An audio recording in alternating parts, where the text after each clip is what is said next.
We are working on 2014 Jeep Compass. Customer purchase on Android radio. It comes with a backup cam, and also he purchased a dash cam as well. This is the radio.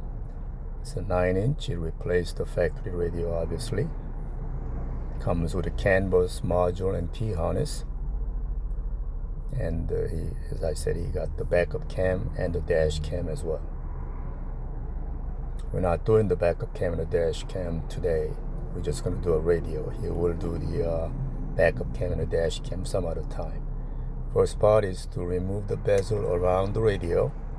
Use a panel popper to gradually pop out the face of the radio that comes with air vent comes out together like that.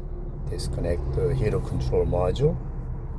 Push the release tab in the middle and disconnect the green plug of the heater control. On the radio, you'll see there are 4 7 mils. You can use either Phillips screwdriver or a 7 mil. So remove all 4 screws. Be sure to eject the CDs before you disconnect the power. You just simply pull this straight out and disconnect all the harnesses back of the radio, including the XM series antenna, radio antenna, power connection, and all that. There are release tabs on each plug. Push down to release the plugs.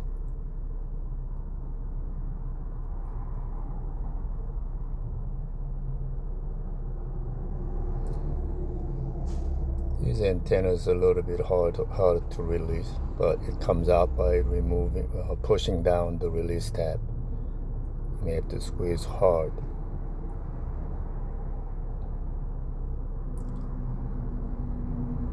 They're tight, but they come out.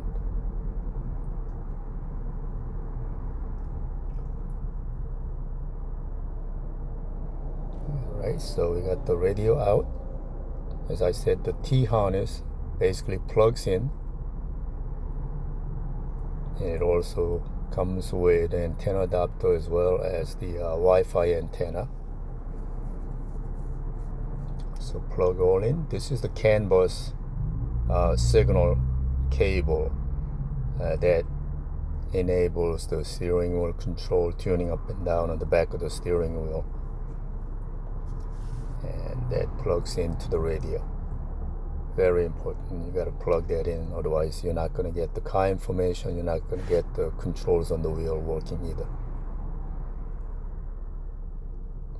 And these are the RCAs for the backup cam, audio in and out. So we're going to leave all those plugged in, even though we're not doing backup cam today. As I said, this is a CAN bus, so be sure to connect the CAN bus connection on the back of the radio. And the main harness.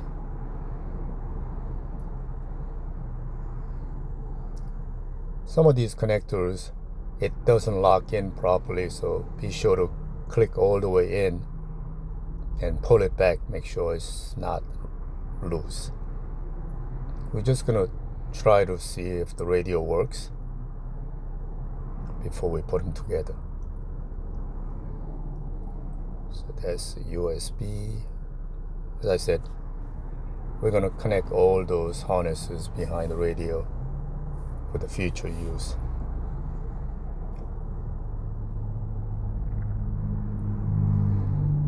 We also have to run the microphone. The microphone, we're going to put it right behind the, right next to the rear view mirror. And this is a Wi-Fi antenna. This antenna, a few people ask me, do I have to put it on the dashboard? No, we've been putting behind the radio and they will work fine.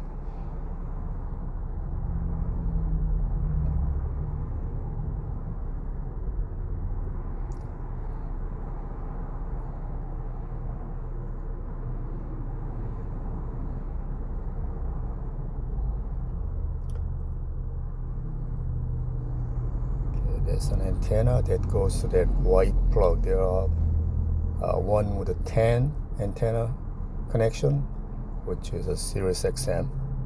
Then the white one is a radio antenna.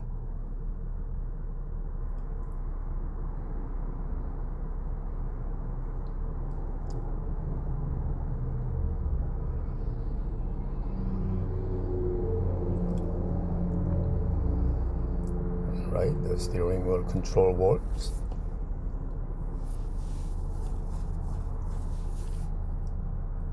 So before you put anything back into the place, just try out all the functions, make sure they're all working, so you don't have to take the radio in and out.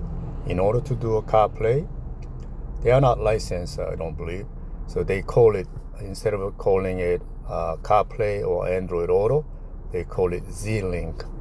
So pair your Bluetooth, and once you pair the Bluetooth on your cell phone, either CarPlay or Android Auto will work.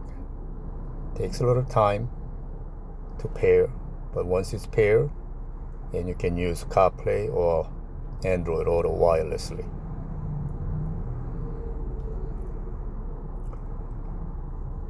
As I said, the first time it takes a little time, but once you pair, it should be okay. Since it does not have a microphone button on CarPlay, you're gonna hit that little dotted lines on the left hand side corner bottom. That's the microphone. Press and hold for a few seconds, and the Siri will pop up, and you do the command. We're gonna put the microphone right there by the rear view mirror, and you can run it under the headliner, bring it down to A pillar, behind the glove box and back of the radio, and plug in where it says microphone. It does have a built-in microphone as well. Sometimes they don't work too well, so be sure to connect the external microphone. All right, everything seems to be working.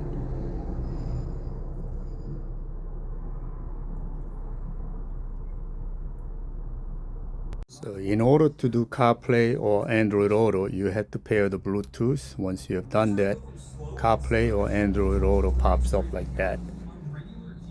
You're going to have to transfer the air vent and the heater control from old one to the new one. Remove those screws. Should be 4 screws holding on to the heater control. And put that over to the new bezel. And the air vent, I believe, have 6 screws on it. Remove all those 6 screws and also put it onto the new bezel.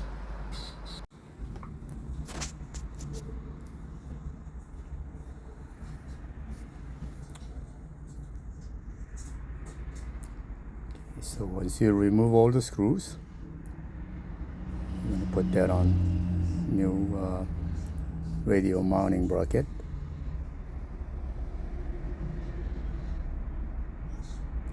Double check, make sure everything still works.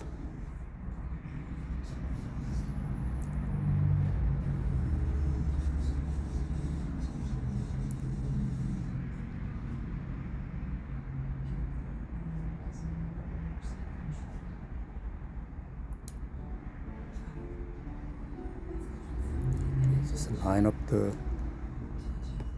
all the clips straight in and just push in to lock in place.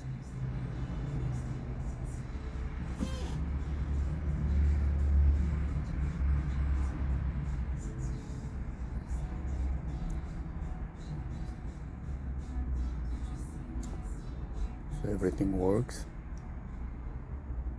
Keep double checking it because I don't want to take the radio in and out. So once you confirm all functions are good, you just simply lock in place. I forgot to mention, you have to remove the metal clips off the original one, put it to the new one. So those metal clips you got to remove and put it onto the new one. It doesn't come with the new one, so you have to reuse the factory one over to the new one.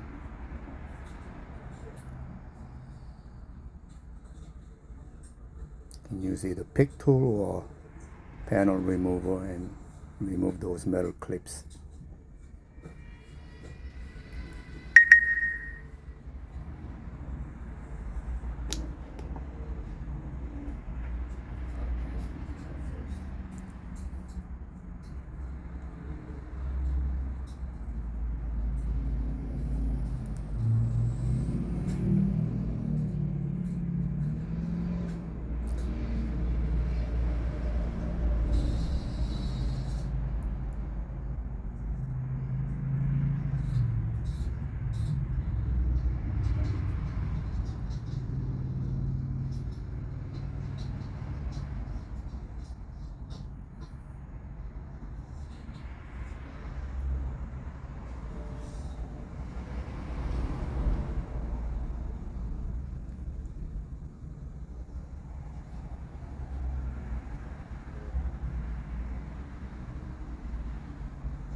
Issue with the top clips, but it goes in. You just gotta push in hard and it goes in.